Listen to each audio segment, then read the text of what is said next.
हाय, मैं हूं विकास और आप देख रहे हैं कॉमर्स फंडामेंटल। अगर आप इस चैप्टर को रिवाइज करना चाहते हैं, इसके फ्लो चार्ट को समझना चाहते हैं या फिर केस स्टडी कैसे सॉल्व करें इस चैप्टर से रिलेटेड ये समझना चाहते हैं, तो आप बिल्कुल सही वीडियो देख रहे हैं। फर्स्ट यूनिट में हमारे पास 4 चैप्टर्स हैं और 4 चैप्टर्स में जो फर्स्ट चैप्टर है उसकी फ्लो चार्ट और केस स्टडी से रिलेटेड वीडियो आप ऊपर के आई बटन से देख सकते हैं। आज का जो चैप्टर है हमारे पास है वो क्लासिफिकेशन ऑफ बिजनेस एक्टिविटीज। जैसे कि आप जानते हैं, बिजनेस एक्टिविटी को फर्दर मेजर 2 कैटेगरी में डिवाइड किया जाता है। जहां पर पहला है हमारे पास इंडस्ट्री और दूसरा है हमारे पास कॉमर्स। जहां इंडस्ट्री में हम गुड्स को मैन्युफैक्चर करते हैं, दूसरा कॉमर्स में हम मैन्युफैक्चर गुड्स को हमारे एंड यूजर्स तक पहुंचाते हैं। अगर हम इंडस्ट्री की बात करें, इंडस्ट्री को हम मेजर 3 कैटेगरी में डिवाइड कर सकते हैं। इसमें पहली है हमारे पास प्राइमरी इंडस्ट्री। प्राइमरी इंडस्ट्री में हम नेचुरल रिसोर्सेज से प्रोडक्ट को निकालते हैं, एक्सट्रैक्ट करते हैं या जनरेट करते हैं। इसलिए प्राइमरी इंडस्ट्री को फर्दर 2 कैटेगरी में डिवाइड किया गया है, जिसमें जेनेटिक इंडस्ट्री या फिर एक्सट्रैक्टिव इंडस्ट्री। अब जो प्रोडक्ट हमारे जेनेटिक इंडस्ट्री या extractive industry means primary industry में प्रोड्यूस किए गए थे, उनको हम सेकेंडरी इंडस्ट्री में रिफाइन करते हैं और नए प्रोडक्ट बनाते हैं। इसलिए इस सेकेंडरी इंडस्ट्री को हम मैन्युफैक्चरिंग इंडस्ट्री भी कहते हैं। इसको भी हम 2 कैटेगरी में डिवाइड कर सकते हैं। पहला है हमारे पास मैन्युफैक्चरिंग इंडस्ट्री और दूसरा रहेगा हमारे पास कंस्ट्रक्टिव इंडस्ट्री, मींस जहां पर हम कंस्ट्रक्शन करते हैं। तीसरी टाइप की जो हमारी इंडस्ट्री है वो है हमारे पास ट्रेजरी इंडस्ट्री। ट्रेजरी इंडस्ट्री को हम सर्विस सेक्टर भी कहते हैं, क्योंकि यहाँ पर हम क्या कर रहे हैं, सर्विसेज दे रहे हैं, जैसे transportation, warehousing, insurance, banking and advertisement. दूसरी तरफ अगर हम बात करें कॉमर्स की, कॉमर्स को भी फर्दर 2 मेजर कैटेगरी में डिवाइड किया जा सकता है, जिसमें पहली हमारे पास कैटेगरी है ट्रेड। ट्रेड क्या है? व्यापार करना। जब एक पर्सन, एक व्यापारी, एक सोल ट्रेडर या फिर पार्टनरशिप कोई भी यहाँ पर माल परचेज करता है और उस माल को बेच देता है, उसको हम ट्रेडिंग कहते हैं या ट्रेड कहते हैं। ट्रेड को हम फर्दर 2 कैटेगरी में डिवाइड कर सकते हैं। पहला है हमारे पास होम ट्रेड। होम ट्रेड में हम क्या कर रहे हैं, जब एक देश के विद इन बाउंड्री जो ट्रेड किया जाता है, इस प्रकार के ट्रेड को हम होम ट्रेड कहते हैं। इस ट्रेड में हमारे पास लोकल, स्टेट और इंटर स्टेट ट्रेड ट्रांजेक्शन आते हैं, इंटर स्टेट ट्रेड आते हैं। दूसरी तरफ हमारे पास है फॉरेन ट्रेड। फॉरेन ट्रेड ऐसा ट्रेड है जहां पर एक देश दूसरे देश के साथ व्यापार करता है, एक देश का व्यापारी दूसरे देश के व्यापारी के साथ व्यापार करता है। ऐसे में हम कह सकते हैं इंपोर्ट, एक्सपोर्ट और एंटरपोर्ट, ये हमारे बेसिक से ट्रेड थे। अगर दूसरी तरफ हम कॉमर्स की बात करें, तो कॉमर्स में जो सेकंड मेजर एक्टिविटी है वो है एक्सेसिबिलिटीज टू ट्रेड। यहाँ पर हम क्या कर रहे हैं, बिजनेस करने में हेल्प कर रहे हैं। इनकी मदद से हमारे पास 6 एक्टिविटीज हैं, जैसे मिडलमैन अवेलेबल करवाना या फिर ट्रांसपोर्टेशन एंड कम्युनिकेशन करना, warehousing, insurance, banking and advertisement. Industry को और कॉमर्स को समझने के बाद यहाँ पर है बात, अब इंडस्ट्री और कॉमर्स में क्या डिफरेंस है। हम इंडस्ट्री और कॉमर्स में कुछ बेसिस पे डिफरेंस कर सकते हैं, जैसे एक्टिविटीज के बेसिस पे। हम इंडस्ट्री में जब बात करें का हमारा प्रोडक्शन हो रहा है, कॉमर्स में बात करें तो हम प्रोडक्शन के बाद की एक्टिविटीज को इंक्लूड करते हैं। अगर हम कैपिटल रिक्वायरमेंट की बात करें तो इंडस्ट्री में कितनी कैपिटल रिक्वायरमेंट की जरूरत है, यानी मैन्युफैक्चरिंग कर रहे हैं तो यहाँ पर ज्यादा ही कैपिटल की रिक्वायरमेंट रहेगी। दूसरी तरफ कॉमर्स में हमारे पास कम, स्कोप किसका ज्यादा है, यूटिलिटी कितनी क्रिएट की जा रही है, या रिस्क एलिमेंट किस में ज्यादा है, और म्यूचुअल डिपेंडेंसी कैसे है। अगर म्यूचुअल डिपेंडेंसी बात करें तो इंडस्ट्री जो कॉमर्स पे डिपेंडेंट है और कॉमर्स इंडस्ट्री पे डिपेंडेंट है। जब प्रोडक्ट बनेंगे नहीं तो वो किसको अवेलेबल करवाएंगे, और जब प्रोडक्ट बन जाएंगे तो अवेलेबल करवाने में कॉमर्स की हेल्प रहती है। इस तरह से दोनों ही एक दूसरे पर डिपेंडेंट है। अब इसके बाद हम केस स्टडीज को समझ सकते हैं। तो देखिए हमारी फर्स्ट केस स्टडी क्या है। Radhika constructing private limited deals in constructing building, bridge, road and dam by using cement, steel, brick and wood. There are 456 employees in all working in the company.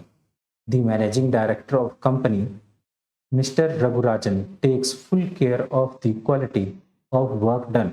Recently, the company got a contract of constructing 5 big buildings, 2 bridges, 1 long road and 1 dam. The company has got a special division also, which owns 100 trucks. These trucks are used for transporting goods on hire. This division is working quite successfully. under the supervision of the divisional manager Rekha Shrivastava. In the above paragraph, two types of industrial activity has been described. Identify the main type of industrial activity by quoting the relevant line. Radhika constructive company है, वो bridge, road और dam बनाती है steel, brick और would का इस्तेमाल करके। Company के पास 456 एम्प्लॉयज हैं। कंपनी के डायरेक्टर रघु राजन बहुत ज़्यादा क्वालिटी पर फोकस करते हैं। रिसेंटली कंपनी को 5 बड़े कॉन्ट्रैक्ट मिले हैं, जिसमें उन्होंने 2 ब्रिज, 1 लंबा रोड और 1 डैम बनाना है। कंपनी ने रिसेंटली एक डिवीजन शुरू की है। कंपनी के पास 100 ट्रक्स हैं।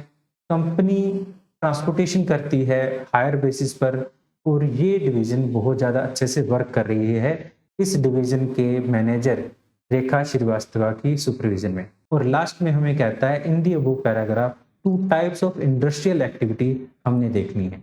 हम जानते हैं एक्टिविटीज को मेजर 3 कैटेगरी में डिवाइड किया जा सकता है, प्राइमरी इंडस्ट्री, सेकेंडरी इंडस्ट्री और टर्सरी इंडस्ट्री। अगर हम फर्स्ट लाइन को पढ़ें, Radhika construction company bridge, road और डैम बनाती है सीमेंट, ब्रिक और वुड का इस्तेमाल करके, तो ये एक कंस्ट्रक्टिव इंडस्ट्री है। दूसरी तरफ यहाँ कंपनी ने एक स्पेशल डिवीजन शुरू किया है जो ट्रांसपोर्टेशन का काम करती है, तो हम टर्सरी सेक्टर में ट्रांसपोर्टेशन का काम भी क्या करते हैं। तो इस तरह से Radhika construction company constructive and transporting दोनों ही वर्क कर रही है। तो हम देखिए हमारा आंसर कैसे रहेगा। अब हम चलते हैं हमारी सेकंड केस स्टडी की तरफ। देखिए हमारी सेकंड केस स्टडी क्या है। Multi industries private limited is a big company of private sector. It produce several agriculture products like sugarcane, cotton, etc. This company uses all its own agriculture products as the raw material instead of selling them in the market. The sugarcane is used to produce sugar and similarly the cotton is to make cloth. The company has established its sugar and cloth mill at a place where the people were very much worried due to unemployment. In this way, the company provided employment to about 500 local peoples. Besides, the company paid a special attention to greenery all around its factories. This company business is growing fast. To which subtype of industry are related the different products described in the above paragraph? Multi industrial private limited एक बड़ी private company है। वो agriculture product जैसे गन्ना और cotton उगाती है। वो अपने ही उगाए हुए गन्ने को और कॉटन को इस्तेमाल करती है रॉ मटेरियल के तौर पर अपनी ही फैक्ट्रीज में। मल्टी इंडस्ट्रियल प्राइवेट लिमिटेड ने फैक्ट्रीज को ऐसे एरिया में इस्टेब्लिश किया है जहां पर लोगों की बेरोजगारी की समस्याएं बहुत ज़्यादा थी और इस तरह से उन्होंने 500 लोकल लोगों को नौकरी भी दी है। आपने यह बताना है कि वो कौन सी सब टाइप ऑफ इंडस्ट्रीज हैं जो डिस्क्राइब की गई हैं इस पैरे में। हम जैसे कि जानते हैं, अगर हम पहली ही लाइनों को पढ़ें, वो एक बड़ी फर्म है जो एग्रीकल्चर प्रोडक्ट जैसे शुगर कैन और कॉटन उगाती है, तो यहाँ पर हमारे पास हम एक्सट्रैक्टिव इंडस्ट्री कह सकते हैं। दूसरी तरफ हम बात कहें, वो अपने ही रॉ मटेरियल को शुगर में, चीनी बनाने में और कॉटन बनाने में इस्तेमाल कर रही है। तो यहाँ पर हम जानते हैं मैन्युफैक्चरिंग इंडस्ट्री को फर्दर कैटेगरीज में डिवाइड किया जा सकता है, analytical industry, processing industry, synthetic industry और असेंबलिंग इंडस्ट्री में। जहाँ प्रोसेसिंग इंडस्ट्री की बात करें, वहाँ पर हम क्या करते हैं, जब एक ही प्रोडक्ट को बहुत सारी प्रोसेस से गुजार कर हम एक नया प्रोडक्ट बनाते हैं, जैसे हम गन्ने से चीनी बनाते हैं और कॉटन से कपड़े बनाते हैं, इस तरह से हम एक लंबी प्रोसेस के बाद ये कर पाते हैं। इसलिए ये जो इंडस्ट्री है वो हमारी प्रोसेसिंग इंडस्ट्री कहलाएगी।